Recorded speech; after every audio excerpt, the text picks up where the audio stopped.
Hello, and welcome to this walkthrough for the Lifepoint Church TV app. So this is a Apple TV app you see running right now. We're on the home screen of an Apple TV. You can see I scroll around. I'm scrolling around with the touchpad on the remote right now.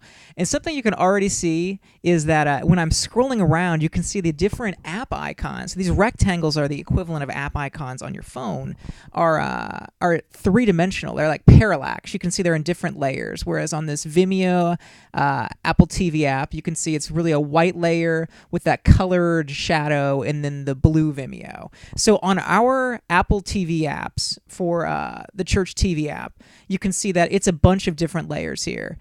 You can see how the word Lifepoint is separate from the word church, and that symbol, which is separate from these triangles in the background, which is separate from the blue background. So you can have up to 5 layers on these icons, and we try to have it always be 5 layers, though it can be down to 3 if for any reason a church doesn't want to support all of the layers available. So already you can see we're trying to go the extra mile to make the app feel like fully functional and look really good. But now let's dive into the Lifepoint Church app. All right, so you can see we're immediately presented with a Watch Live button, which that's what's highlighted. You can tell that by when I am touching the touchpad, you can see it kind of moving around. To the right is a description of what that Watch Live button does, which we'll get to this in a little bit. But first of all, I want to scroll down, and then you can see when I'm in the first row of sermon series, they just highlight like normally and don't cover that Watch Live button. When I scroll down a little further, you can see, hey, it pulls that up, and I can even scroll down based off of how many series there are, and it will take you down the list, and then if you go back up to that top row, it pops it right back up. That makes it so it's really easy to view the newest sermon series without getting rid of that Watch Live button and those details. But as soon as you want to start navigating through more sermon series, it'll bring it up and just make that the most prevalent part of the app. So let's just go into one of these series. Let's go into the newest series. And you can see I went into Move 321, which is the newest series from Lifepoint Ohio. And I can navigate between the different sermons in this series. And you can see on the left, you can see the date for the series or for the sermon, and you can see a description for that sermon.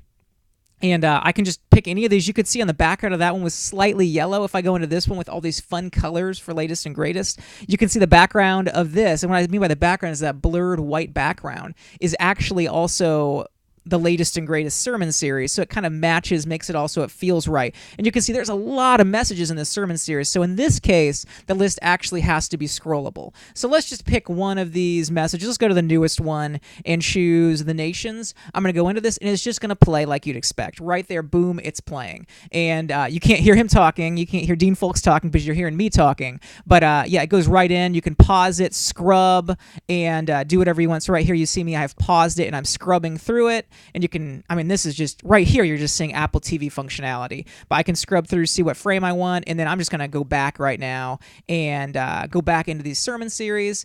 And now I want to dive into the special functionality. What you're seeing right here is probably what you would expect and hope for from a Apple TV or Roku channel.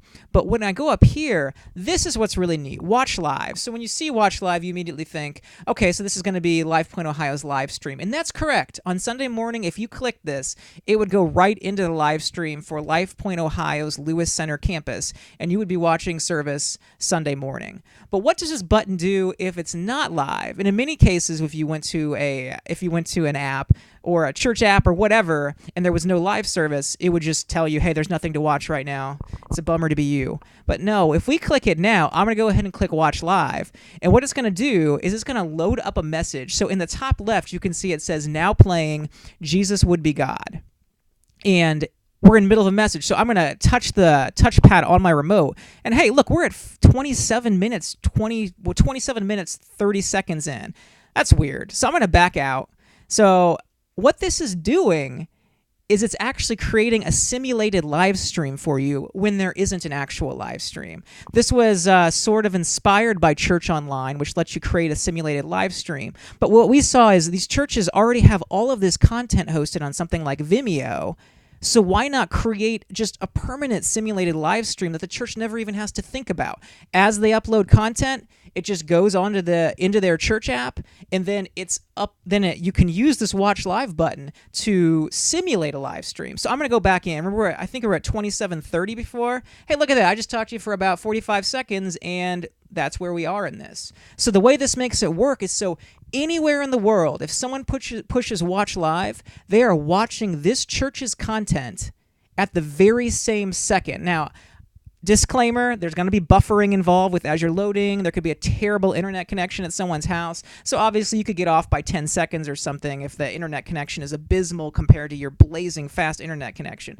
But in reality, I mean, now you can go home, click watch live on a Monday night when there's no church service. It's playing a sermon that's just like amazing, one of your favorite sermons you've heard at Lifepoint Ohio. You can call your mom and be like, "Oh, Mom, dude, my favorite sermon's on the Lifepoint Apple TV channel right now. You should go to watch live right now." And now you're actually watching the same second without even having to think about it. You are literally watching that service. You've pushed whoever you called towards watching exactly what you're watching. So already, I imagine you can probably see value in that. Just the fact you have a synchronized TV station around the world by doing nothing but uploading videos to Vimeo. But now what you can also do is now someone can go home, and ignoring the fact that they can go communicate with someone else to tell them to watch, now they can go home on a Monday night, be like, "Man, it's been a rough day. I really don't want to watch, whatever show that's going to depress me. I'm just going to open my church's TV channel and I'm just going to press watch live." They don't even have to think about it. You don't have to go through this and be like, "Man, I don't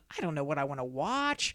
I don't know what message is relevant to me right now." No, you can just click watch live and immediately you're taken into a message that's playing and you don't even need to think about it. And when this message ends, 15 seconds will pass and then a new message will start. And the pattern of those new messages playing changes every day. So it's not just going message by message by message by message through every message from Lifepoint Ohio. The pattern changes so that way it doesn't feel like you always have the same message. Because if the pattern didn't change, you'd come home the next day at 6 o'clock and the same message would be playing. But no, it uses a custom code to choose what message should show so that the messages always change regardless of if new videos are ever uploaded to the church. So hopefully that gives you a good idea of the neat things and very unique things that you can do with an Apple TV app from the Church TV app. Note that on Roku, things do work slightly differently, though messages are laid out the same and everything looks completely custom. We code every app custom, and it's all run from Vimeo on that end as well. So all you're doing is still just uploading content to Vimeo, and it populates beautifully like this in the Church TV app. If you have any desire to see more of the cool functionality coming out of FaithLink Apps, which works with the Church TV app, and Church TV app is part of FaithLink Apps, then please visit www.faithlinkapps.com. And if you'd like to see more of the neat things we're doing with churches as it relates to technology, please follow our Facebook page, which is FaithLink Church Apps.